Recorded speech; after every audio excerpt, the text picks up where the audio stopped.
Hello friends, welcome to DV recipes. ఇవాళ recipe వచ్చేసి healthy breakfast recipe multigrain dosa. So మనం రెగ్యులర్గా దోశస్ చేసుకుంటూ ఉంటాం కదా.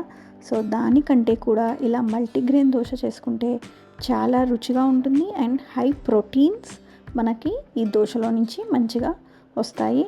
ఇంకా ఒక్కటే దోశ మనం నార్మల్ దోశస్ ఒక 4 to 5 తిన్నామనుకోండి, ఈ దోశస్ ఒక 2 తిన్నా కూడా మనకి చాలా సఫిషియెంట్గా ఉంటుంది. అండ్ చూసినట్టయితే ఈ దోశలో చాలా క్రిస్పీగా వస్తాయి. ఇంకా కూడా కలర్ కూడా ఎలాంటి ఏమి యాడ్ చేయకుండా కలర్ కూడా పర్ఫెక్ట్ మంచి కలర్ వచ్చాయి, చూసారు కదా. సో మనం ఎలా చేయాలి అనేది చూసేద్దాం ఇప్పుడు. సో ముందుగా 1 కప్పు రైస్ తీసుకున్నాను. సో 1 కప్పు రైస్కి ఇది వచ్చేసి తూర్ దాల్ అంటారు కదా, అది 1/4 కప్. ఇంకా ఉరద్ దాల్, ఇంకా చనా దాల్, ఇది కూడా అన్నీ కూడా 1/4 కప్. ఇది వచ్చేసి ఎల్లో పెసరపప్పు అంటారు కదా, అది. ఇంకా మసూర్ దాల్, ఇంకా మనం పెసర్లు అంటారు కదా, అది కూడా 1/4 కప్.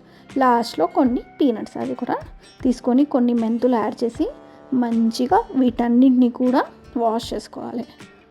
సో ఇలా బాగా కడిగేసి ఎలాంటి డస్ట్ లేకుండా మొత్తం వాటర్ అనేది మొత్తం తీసేసి మనం దాన్ని వాటర్లో వేసి సోక్ చేసుకోవాలి.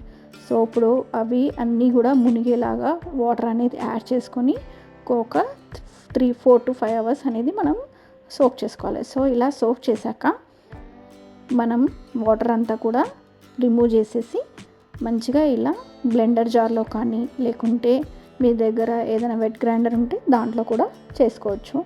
సో ఇలా బ్లెండర్ జార్లో మనం యాడ్ చేసి స్మూత్ బ్యాటర్గా ఫినిష్ వచ్చేలా కొన్ని వాటర్ యాడ్ చేసుకుంటూ ఇలా స్మూత్ బ్యాటర్గా తీసుకోవాలన్నమాట. ఇదంతా కూడా ఒక బౌల్లోకి ట్రాన్స్ఫర్ చేసుకొని స్టోర్ చేసుకోవాలి.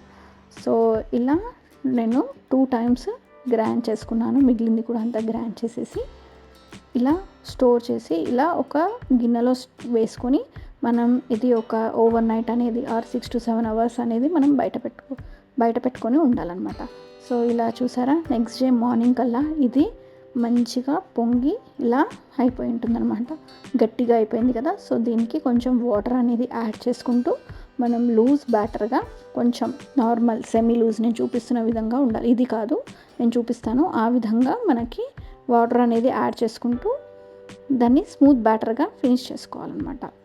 సో ఈ దోశ బ్యాటర్ రెసిపీస్ తోటి మనము పొంగనాలు కూడా వేసుకోవచ్చు, ఊతప్పం కూడా వేసుకోవచ్చు. సో చాలా టేస్టీగా ఉంటాయి అవన్నీ కూడా. సో ఇప్పుడు సాల్ట్ అనేది ఒక 2 tablespoons అనే సాల్ట్ అనేది యాడ్ చేశాను.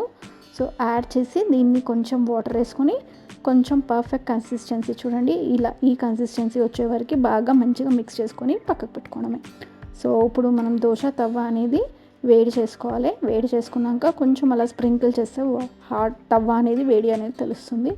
సో 1 spoon ఆఫ్ బ్యాటర్ అనేది వేసి అలా రౌండ్గా చెయ్యి ఎలా కూడా లిఫ్ట్ చేయకుండా రౌండ్గా తిప్పుతూ ఉండాలన్నమాట. సో తిప్పడం వల్ల ఎక్కడ కూడా బ్రేకేజ్ కాకుండా మంచిగా వస్తుంది దోశ. సో దీంట్లో కొంచెం ఆనియన్స్, ఇంకా క్యారెట్, మీకు కావాలంటే కొంచెం పచ్చిమిర్చి, ఇంకా అల్లం తురుము అవన్నీ కూడా వేసుకోవచ్చు. సో ఇలా గ్రేటెడ్ క్యారెట్ ఇంకా ఆనియన్స్ అనేది వేసాను నేను. ఇప్పుడు ఒక 1 teaspoon ఆఫ్ గీ కానీ ఆయిల్ కానీ యాడ్ చేస్తే, గీ కానీ యాడ్ చేశారంటే టేస్ట్ చాలా బాగా వస్తుంది.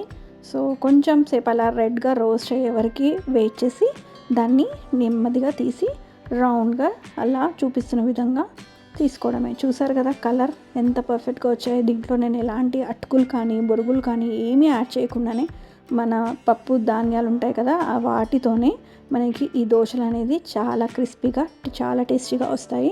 సో ఒక్కసారి నేను చెప్పిన కొలతలతో మీరు కనుక ఇలా దోశ అనేది తయారు చేశారంటే అందరు కూడా ఇష్టపడతారు, మంచిగా తింటారు. హెల్దీ బ్రేక్ఫాస్ట్ మనం పిల్లలకి చాలా బాగా పెడతామన్నమాట. సో వీడియో కనుక నచ్చినట్టయితే లైక్ చేయండి, షేర్ చేయండి, సబ్స్క్రైబ్ టు డీవీ రెసిపీస్.